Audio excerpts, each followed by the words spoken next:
Big trade in the NFL yesterday. The Panthers trading for Sam Darnold, which signified two things yesterday. First, they are not in the running for Deshaun Watson. That's the first thing I thought of. The Deshaun Watson trade aspect of this is completely gone.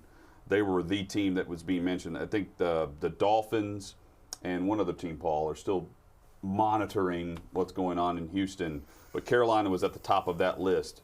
They're out of that. Number two, the Jets are still there if it could come to fruition, if things settle down. But things aren't settling down. Number two, they don't think. I think a lot of people looked at the trade and thought, "Oh, this is Carolina not wanting Mac Jones." I saw that trade and thought they don't think Mac Jones will be there. Oh, I agree. We know the top three picks are quarterbacks. Yeah. And they're drafting 9th.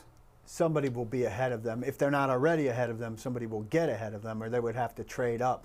I also think it's just forestalling it. Look, they see Darnold working with Brady as having a chance to be really good. And if he's not, then they've pushed back the quarterback thing. So Matt Rhule and Joe Brady. Yeah, so they gave Bridgewater a chance, didn't work out. He's either an expensive backup or you get out of that. I think they'll draft a young guy later. Maybe you draft a young guy later, Kellen Mond, whoever. You give it a good full go with Darnold, and if it doesn't work, maybe you resurface for Deshaun Watson if that thing settles down when he's actually tradable for again, or you're dealing up next year to go get the top quarterback, or in 2 years. It's remarkable what's gone on. You and I were exchanging texts yesterday, and Albert Breer took a while to get this right.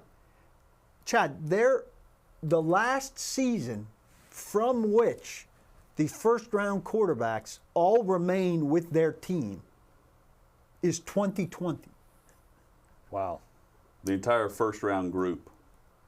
So all split up except for the 2020 draft of last year. There is a top first-round quarterback from every draft that's done within 2 years. There's no patience with that first-round quarterback. And also some of them, are just dead misses. Do you think Haskins deserved more time? No, but more than just that. It's a miss. 2 seasons? It's too short. But he's also a miss. And here's I agree, but I'm saying within 2 seasons, part of that too is a coaching change. Right. Within all that. And what have we seen happen? There's a willingness when you bring in Cliff Kingsbury to say, hey, I might like Josh Rosen, but boy, Kyler Murray's attractive. We're drafting high again. So let's get rid of him. We're just going to scrap the high pick and go with another high pick. This is happening in the league in a way that it never happened before. Darnold is a chief example. We spent a one on Darnold, but here we are, new regime. We've got the second overall pick. We're drafting a quarterback, and we're shipping this guy out. And he might turn out to be, and 2 twos, right? Or a second and a third future. I also think it speaks to which isn't a terrible haul, but boy, I'm saying it's not a terrible haul. Look how far we've come. You're turning the number, what was Darnold, the 6th pick, or I can't remember. Higher than that, yeah. I think he but was he's a third, maybe. Yeah, 2 or 3. So you're turning that in 2 years into a collection of lower picks. The fast devaluation of that pick is, it's lightning fast. Well, it goes to show, though, when you draft a quarterback high, you don't have much time to make that work. And if it doesn't work quickly, in many cases, you're gone. You're fired. You better have the coach right on the front end of it. So you can't have Adam Gase managing that guy. You've got to have the right coach first.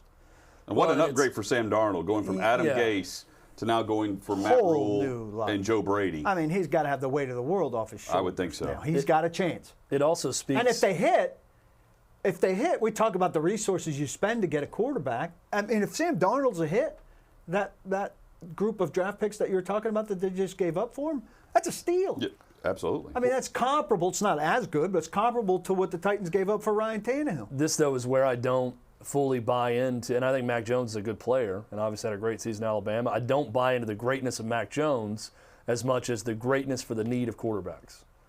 It's when you're trying to weigh that, is Mac Jones great, or is the need for quarterbacks so great in a draft that someone who's not great is elevated to a top 5 pick or top 10 pick simply because he happens to be the next quarterback on the list, and you got to go get a quarterback. Well, that absolutely elevates him. But the fact of the matter is, if he's the pick in San Francisco and he goes there and he plays well, then he's absolutely worth the But third you see pick. my point. I don't think he's going to be the pick in San Francisco, but I think it's going to be Trey Lance. But point being, you've got this group, and it's not.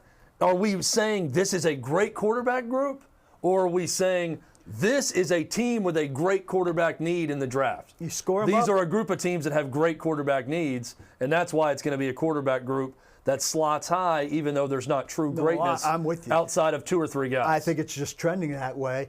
You've got to get him. You got to get him. You go up there, you give it a try. If he's not the right guy, you keep going and giving it a try. You try to get the quarterback any way you can, anyhow, until you find him.